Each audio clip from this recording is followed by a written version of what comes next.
Welcome back to the Lost Eras. In this video, we're diving into the eerie and cautionary tale of a shopping center that was doomed from the start. This is CityView Center, the shopping center built on toxic land, the origins of CityView Center. To understand how this disaster unfolded, let's rewind to the early 2000s when CityView Center was just a concept. Developers envisioned a massive retail hub that would bring new life to Garfield Heights, Ohio. The plan seemed promising. Big box stores like Walmart, PetSmart, and Bed Bath & Beyond signed on as anchor tenants, drawing in shoppers from across the Cleveland area. The idea was simple: build a shopping center with easy highway access, plenty of parking, and a mix of retailers that would make it a convenient one-stop destination. But beneath all the optimism was a dark secret, one that would eventually lead to its downfall.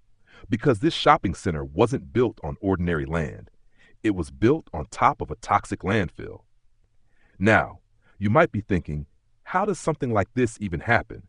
Well, let's go back even further to understand the land's disturbing history. Part 2. The Toxic Legacy. The site where CityView Center now sits was used as a landfill in the 1970s, but this wasn't just a place for everyday garbage. This landfill contained industrial waste, hazardous chemicals, and toxic materials that had no business being anywhere near people's homes. For years, the city of Garfield Heights dumped massive amounts of trash here, but it wasn't just household waste. Over time, the landfill became a dumping ground for industrial pollutants, including dangerous chemicals like vinyl chloride, which is known to cause cancer and severe health issues. By the late 1970s, the toxic waste wasn't just sitting underground, it was leaking. Chemicals seeped into the soil, into nearby streams, and even into the backyards of unsuspecting residents. People living near the landfill started experiencing mysterious illnesses, and the air carried a foul, unnatural stench. It got so bad that in the 1980s, the Environmental Protection Agency, EPA, had to step in. Investigations revealed just how dangerous the site had become. Reports confirmed high levels of contamination, and eventually the landfill was shut down in 1979. But the damage had already been done. The land was poisoned, and it wasn't going to get better anytime soon. So why in the world would anyone decide to build a shopping center on top of it? Part 3. The construction of CityView Center. In 2001, developers proposed an office park on the site. It wasn't an entirely terrible idea. If handled correctly, some landfills can be repurposed safely. The Ohio EPA reviewed the plans and gave the go-ahead, assuming that strict environmental safeguards would be followed.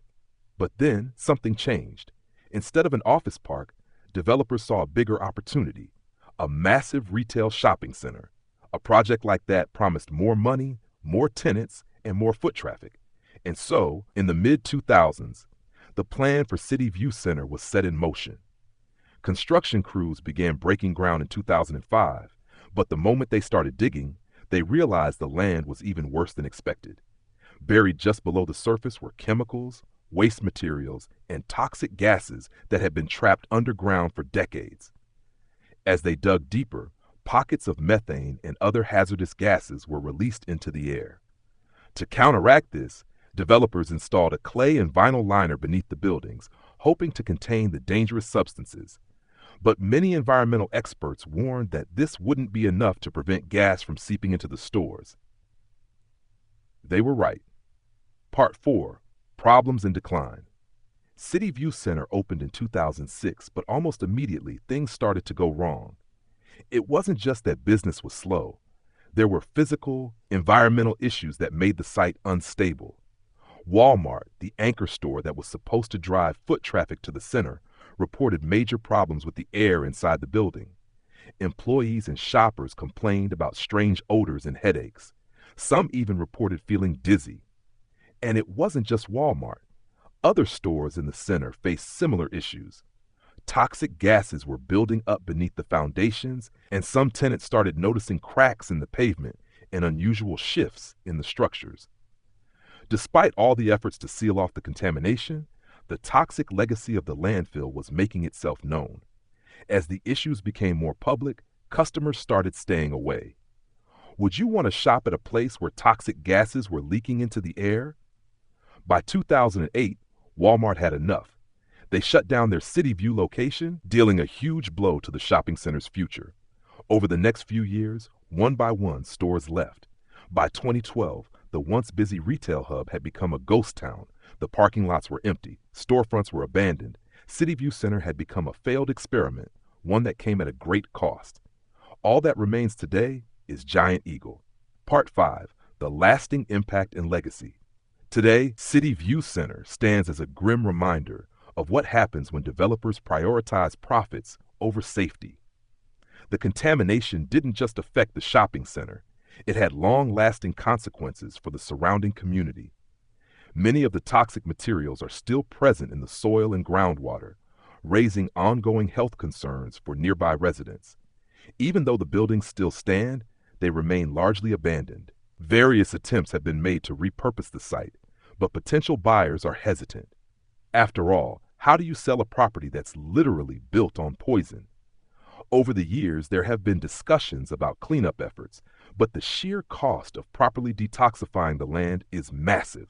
Without significant investment, the area will likely remain unusable for years to come. The story of City View Center isn't just a local issue, it's a cautionary tale for cities across the country. It raises important questions. Should there be stricter regulations about developing on former landfills? How much responsibility do developers and government agencies have when it comes to public health? And most importantly, could something like this happen again? City View Center was supposed to be a success story. Instead, it became an environmental disaster, a financial failure, and a haunting example of what happens when the past is ignored. What do you think? Should cities allow developments like this, or should there be stricter safeguards in place? Let me know in the comments below. And as always, don't forget to like and subscribe for more deep dives into forgotten history, failed projects, and the lost eras of our world.